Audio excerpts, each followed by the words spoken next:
Salut, j'espère que tu vas bien. Aujourd'hui, on est parti pour la troisième et dernière vidéo sur la viande. Je suis vraiment très heureux de pouvoir te faire cette dernière vidéo de ce thème qui me tenait à cœur. Et en parlant de bonheur, une chose que j'ai pu constater et que de nombreux autres végétariens ont constaté depuis leur arrêt de viande, c'est qu'on a tendance à avoir une vie plus belle et à tout simplement être plus heureux. Pour moi, j'associe ça au fait que comme on ne se nourrit plus de souffrance et de meurtre, forcément on a une vie plus belle. C'est un peu le karma, en quelque sorte.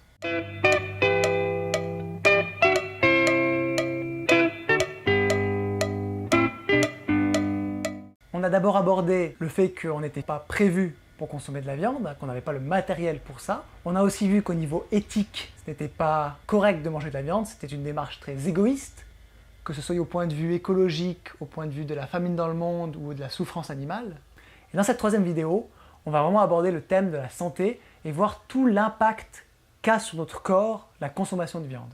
La première chose, c'est la digestion. La digestion, c'est extrêmement important, c'est ce qui fait qu'on va pouvoir construire notre corps. Et avec la viande, la digestion de la viande est extrêmement dure et lourde. Vous l'avez sûrement déjà remarqué, après vous êtes fait un gros steak, vous êtes en général bien fatigué. C'est parce que le corps a extrêmement de peine à retirer les nutriments dont il a besoin de la viande. Et en plus, les nutriments qu'il va retirer seront de moindre qualité par rapport à des nutriments venant de végétaux.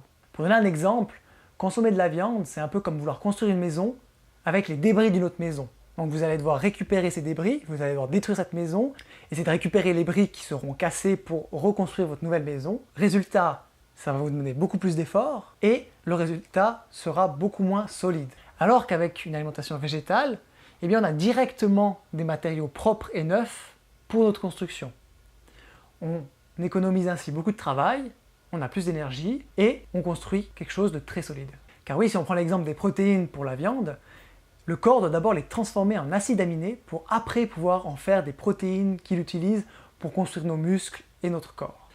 Alors qu'avec les végétaux, eh bien, ils sont directement assimilés et transformés en bonnes protéines pour le corps, ce qui lui fait une économie très grande et bien sûr, il construit quelque chose de bien plus solide. Encore un point très important par rapport à la digestion, c'est le fait de cuire ses aliments. Mais pour la viande, surtout quand on grille sa viande, ça devient encore plus dur pour le corps de la digérer et de l'assimiler.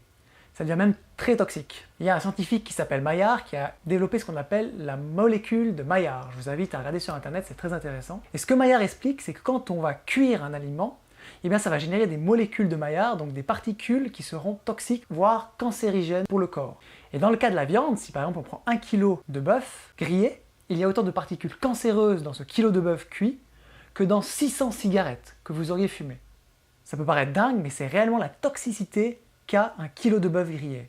Pour continuer sur la digestion, on va passer à tout ce qui est de l'assimilation. Où est-ce que ça se passe dans notre corps? Ça se passe dans les intestins. C'est réellement notre flore intestinale, c'est là que le corps va pouvoir puiser dans tout ce qu'on mange. Et le problème de la viande, c'est qu'elle va avoir la fâcheuse tendance de pourrir dans nos intestins, parce qu'elle est, encore une fois, pas conçue pour être digérée par ces derniers. Si vous consommez de la viande, les doses plus ou moins acceptables, ce serait de ne pas dépasser les 200 grammes par repas, et de le faire ce repas que 1 à 2 fois par semaine, maximum. Ainsi, le corps devrait plus ou moins réussir à le gérer. Mais bien sûr, aujourd'hui, les quantités sont bien supérieures à ça. Résultat, ça pourrit dans les intestins. Et en plus, comme la plupart de la viande consommée est une viande malade, qui est bourrée de médicaments, on retrouve tous ces déchets dans nos intestins. Il faut savoir aussi que quand un animal est tué, il va commencer à pourrir. Il y aura des détritus de ce métabolisme animal qui va se retrouver dans la viande que l'on va consommer. Car si aujourd'hui on peut consommer de la viande comme on le fait, c'est uniquement grâce au système de refroidissement, que ce soit les frigos ou les congélateurs. Si ça n'existait pas, on ne pourrait juste pas consommer de la viande comme on le fait aujourd'hui, parce que dès le moment où vous tuez votre animal, il commence à pourrir. Aujourd'hui, toute la viande que vous consommez a quand même déjà commencé à pourrir d'une manière ou d'une autre. Surtout avec la vitesse de production qu'on connaît aujourd'hui, c'est quasiment impossible de garantir une viande parfaitement pure qui a été mise dans le congélateur dès la minute où elle a été tuée. Et donc ça vient se rajouter à cette putréfaction à l'intérieur de vos intestins, le fait que l'animal ait commencé à pourrir, le fait qu'il y ait des médicaments et que l'animal était malade, tout ça se retrouve dans votre corps, et après c'est normal que vous soyez fortement intoxiqué, que vous soyez très acide, que vous soyez facilement malade, et que vous développez par exemple le cancer du côlon, qui est une maladie strictement réservée aux carnivores. Maintenant qu'on a vu ça, regardons les bénéfices qu'apporte la consommation de viande. Eh bien, il n'y en a tout simplement aucun. Zéro, niet. À part si vous voulez devenir une montagne de muscles et faire du bodybuilding, la viande n'a absolument aucun atout, aucun bénéfice pour votre corps. Vous pouvez regarder des recherches indépendantes de gens qui ne sont pas sponsorisés par les lobbies de la viande, ils diront tous la même chose. La quantité de viande optimale pour le corps humain, c'est 0. Du coup, si on ne peut pas manger de viande, comment la remplacer? Que manger à la place de la viande? L'erreur est que, comme la viande est un aliment toxique, ça ne sert à rien de vouloir le remplacer. C'est pas bon de toute façon pour le corps, donc il n'y a pas besoin de le remplacer, il suffit de l'éliminer. C'est une des erreurs que font la plupart des végétariens ou végétaliens, c'est qu'on leur fait très peur par le fait que s'ils ne mangent pas de viande, ils vont être en carence, alors que non, c'est la viande qui provoque la maladie et la carence. Donc si vous l'arrêtez, il n'y aura pas de problème. Vous allez piocher dans le monde végétal, qui est extrêmement varié, et vous serez en bonne santé.